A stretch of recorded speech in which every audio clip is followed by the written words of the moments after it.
Welcome to the Big 12 Insiders, your Big 12 sports show. Here's your host, Brien Hanley. Hey everyone, it is Tim Fitzgerald sitting in for Big B Brien Hanley as he's in Las Vegas with his boys enjoying the NCAA tournament, something I hope to get to do sometime. Honestly, as someone who covers college athletics, you're not always freed up to go do the things. You've got to have a really bad team, and you know in advance you ain't going anywhere. So then you go to Vegas. I await that moment, but for now, I'll let Big B enjoy his time, and I'll fill in here back in the Cats and Dogs studio in Manhattan, Kansas, and I'll bring you the latest from the world of Big 12, and of course, that involves the NCAA tournament. But first, I need to remind you to make sure you're subscribing to this YouTube channel. Please do so. Big B is busting his butt on this channel to try to get it to grow, and here's what he's not doing. He's not being sensational. Big B speaks his mind. But he doesn't speak his mind to say things to gain attention and gain clicks and gain follows. He speaks his mind with what is his truth, and I believe that all of us should do that, whether it's in sports or anything else. And Big B delivers that on the daily without being outrageous. And I love him for it. He does a great job. Please support him, support this channel. Hit the like button, leave the comments. I want you to tell me that I'm not nearly as pretty as Big B. That's a beautiful bald man right there. Oh my gosh. Oh, Big B is the best. One of the nicest human beings you will ever meet. He deserves a little downtime with his boys. So let's get rolling and talk about yesterday in the NCAA tournament and how it impacted the Big 12. You got to start with, excuse me, my little allergies here.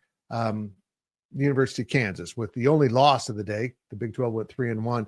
This was one of the games I thought was a focal point for the Big 12 because not only was Kansas the better seed at 7, Arkansas came in at 10 and from the SEC.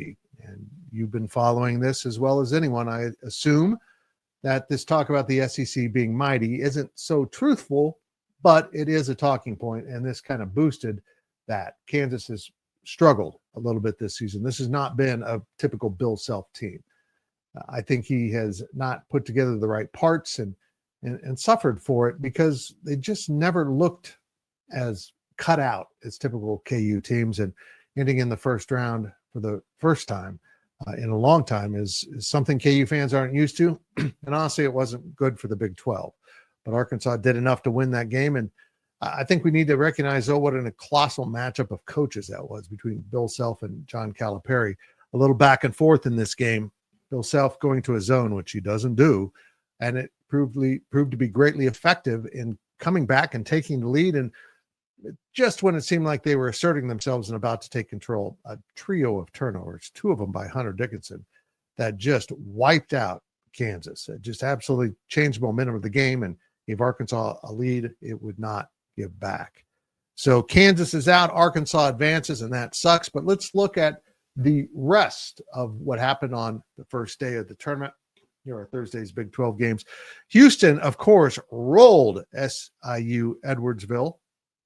I apologize to everyone in the Southern Illinois region for what happened to you. This is what they do to people. Houston are the Cougars. I think Edwardsville is too. That's interesting. And they will feast on you. 78-40. I did not see much of this game. I was driving. I had to go someplace in the morning.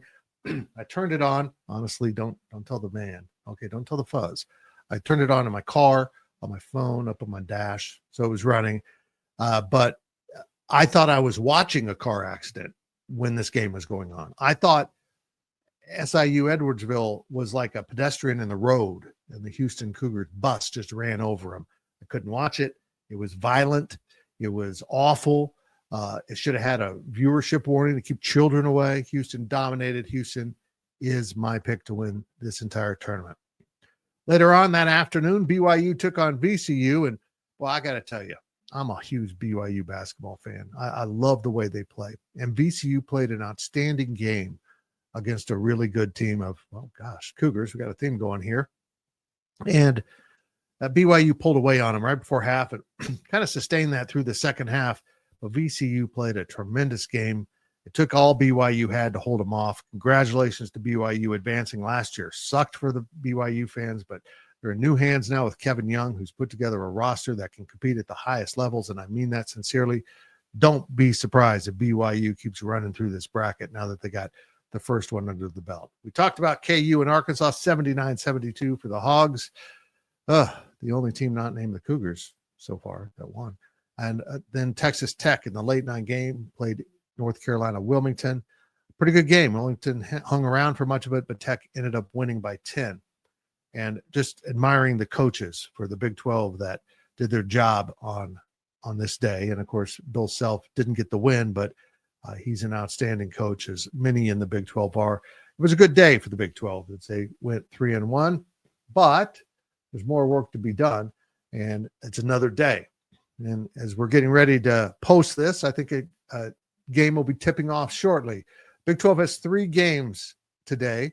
They should have 4 or maybe 5 yesterday and 3 today, because I don't know if you remember this, but West Virginia got screwed big time. Let's just take a moment here and think about it. Yeah, it was bad. And now it's gotten worse for West Virginia, so let's not talk about that part of it, as they're going through some tough times. Let's look at today's schedule. It all starts off in the morning. Hopefully you're watching this early so you can watch this game. This is another huge one, another middle of the bracket Big 12 SEC game. Make sure you tune in and check out Baylor and Mississippi State. It's the 11:15 a.m. Central game. And I got to remind you that Central Time Zone is the official time zone of the Big 12 Insiders, because we're in the Central Time Zone. Iowa State and Lipscomb at 12:30 on TNT. Another good game. So an early start for the Big 12, and it wraps up later this evening with Arizona and Akron taking on each other in a game of A schools on True TV at 6:35 p.m. It should be a good day. Well, let's hope that the Big 12 goes 3-0 and doesn't lose another game to the SEC. But I do want to talk about the SEC for a second. A proud conference that is being boosted by a lot of money and a lot of media support from ESPN. They will advance a lot of teams through this bracket because they were given high seeds. Now we can begin to question if those high seeds were deserved or not, because just south of where I am by a couple hours, maybe 2.5, 2:15, the Wichita site had 2 SEC teams in. And one of our Go Power Cat message board posters was at the games and noticed that the SEC bought advertising in the arena, and then Georgia and Missouri both lost.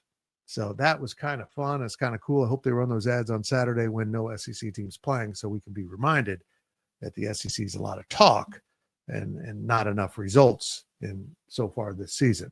We'll see how that pans out. I just want to point out something here that I did a daily delivery on, my daily videos at Go Power Cat. A lot of times they're K-State, but other times they're Big 12 or college sports related, about how cool it is Kelvin Sampson has gone from a villain of college athletics for cheating, sending text messages when he wasn't supposed to while at Indiana. The horror, because everyone did it, and everyone still does it because now it's pretty much legal. There are some rules to that, but nobody else is getting a 5-year suspension from coaching college basketball at the NCAA level, but Kelvin Sampson did. It was ridiculous. It was too harsh.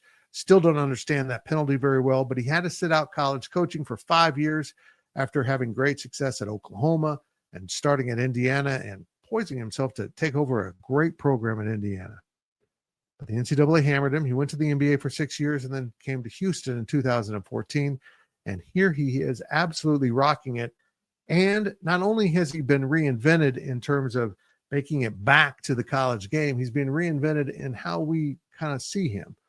People always thought Kelvin Sampson was kind of sketchy, kind of on the edge of the rules. And maybe that's why the NCAA hammered him so hard, is it played into those perceptions. Or maybe it was reality. Now that he's gone to Houston, and now that the rules are much different, and a lot of the stuff that used to be against the rules is commonplace, Kelvin Sampson now seems like the good guy at almost 70 years old. I hope this isn't his last season, but there's talk of that. And I hope that he can do everything his team is capable of doing in this tournament, which is win the damn thing. And I hope he can do that, because now he is the elder statesman, one of them of college coaching, wise and patient, and puts together a team that honestly a lot of younger coaches just aren't capable of doing. They're completely defined by their head coach with incredible defense and explosive offense that rises up when it needs to. But that defense will keep them in every game, even if their offense is off. And that's the magic of Kelvin Sampson. He's got great offensive players, but it is bolstered by amazing defense. And they're incredibly physical and athletic. It just seemed like a mismatch for a lot of teams they play. I've turned into a huge Kelvin Sampson fan, and I do hope Houston runs the table. Because wouldn't that be great for the Big 12? Not only is the Big 12 expanded, and people want to say, you're just like a big non-power conference. If Houston wins this national title, it means one of those newcomers has set the bar and shown that Big 12 basketball is indeed to be reckoned with. I think the Big 12 is in really good shape here outside of that Kansas loss, but we'll see how all that pans out on day 2 and into the future with Big 12 hoops. But let's take a moment to talk about BYU and where the Cougars are at right now, because it's been impressive what they've done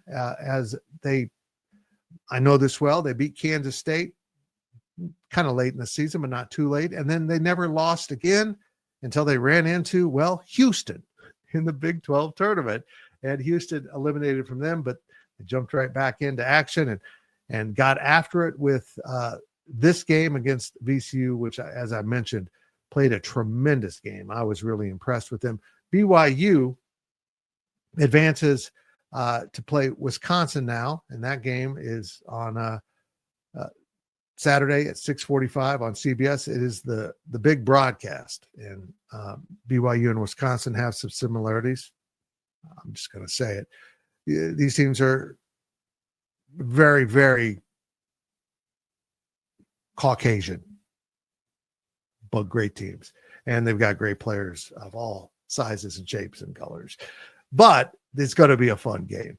It is going to be two teams that love to play defense, love to be physical, love to get after each other, and they will advance to meet the winner of games that are taking place today, St. Mary's and Vanderbilt, Alabama and Robert Morris.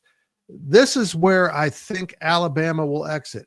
I think they'll get through this as a 2. The highest seed they're going to play in the first 2 rounds is St. Mary's as a 7. Come on. So Alabama, I think, will make it into this game. And whether it's Wisconsin or BYU on the other side, I think they take out Alabama. It's going to be a collision of styles here. Although BYU doesn't play a slowed down, methodical type of basketball, they are very high tempo, efficient on offense, and they attack you at your weaknesses. As I said, an incredibly well coached team by Kevin Young. I'm just blown away by the job he's done at BYU. Can the Cougars make it to the Final Four? Well, yeah, they really can. And I think they're very capable of that. We'll see if they can accomplish that coming out of the East. On the top of the bracket, of course, is Duke, and we'll see if they can get through Duke if that comes to pass. I don't think Houston's going to have a ton of problems with Gonzaga, but Gonzaga seems to be like a team that is waking up right now and should be putting a little pressure on Houston. They dismantled Georgia. That game was never close. It was 89-68. Excuse me, that was 21, not 19 points. Absolutely routing Georgia. And I don't think they're capable of doing that to Houston, but they are capable of winning, although I think Houston will easily win that. And on the bottom part of that portion of the bracket, we've got the McNeese upset of Clemson. So McNeese is meeting Purdue in the other game.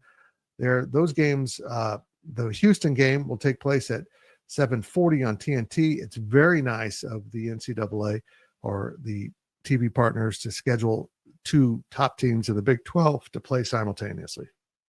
Don't ask me. I don't understand. But I think Houston will roll through either one of those teams. I think actually Gonzaga is a bigger threat than McNeese or Purdue. And that is, of course, in the Midwest. And the other portion of that has UCLA and Tennessee advanced. Illinois and Xavier play along with Kentucky, which beat Kansas. Advancing to play Troy. Kentucky playing Troy. Arkansas beat Kansas. I'm confusing myself now as I stare at this bracket. And I'm just absolutely thrilled that we're going to see a very good Texas Tech team play against a really efficient efficient Drake team. I saw them play against Kansas State. I thought they would beat Missouri. I picked it in my brackets. They are so well coached, and they just play to the top of their abilities. And the good news is this game's at 5:10, so it overlaps the other ones also. That game will be on TNT. It's the game before we see the BYU Cougars play. I'm telling you what, this has been an entertaining tournament. Not a lot of thrills and chills taking place so far, but we'll see if we get some of that today. And let's, of course, review again what the Big 12 schedule is. We've got Baylor tipping soon, Iowa State going, Arizona, and that wraps it up for Big 12 basketball on day 2 of this NCAA tournament. Congratulations to the teams who advanced. You are needed to go far for the sake of the Big 12. And I mentioned this on a show the other day. I sense a feeling of unity in the Big 12 I've never sensed. It got better last year with the addition of 4 schools, but Texas and Oklahoma were around. And Texas was never a unifier. It was always, we're on our side, and if you guys want to join us, that's the side to be on. And Oklahoma stumbled along like a little brother behind Texas. Now that they're gone, there seems to be an equality about this conference that's refreshing and enjoyable to watch and enjoyable to be part of. There's one school in particular that needs to kind of join in on the fun, but it's okay. We understand that you're still in shock, that you're having to compete against better teams. We get it. We understand. But for the most part, I sense Big 12 fans cheering for Big 12 schools, which was not always the case in the past. We're beginning to realize that if a Big 12 team can bring home a title of any sort, it's good for the entire conference. Again, that tide raises all 16 ships, and we'll see if that tide can continue here on day 2 of the NCAA tournament. And let's hope Big B is having a blast out there in Vegas with his guys. I'm sure he will be huddled up after probably going to bed early last night. He flew, he drank, his Louisville Cardinals lost. He had a rough day. He was going to, remember, he promised us he was going to do some shorts. Do we blame him for not? No, take your day, man. Have some fun. If you don't want to do anything today, don't do it, man. Just concentrate on Big B time. And we'll concentrate on getting this poor attempt at filling in for Big B put away and filed in the cabinet.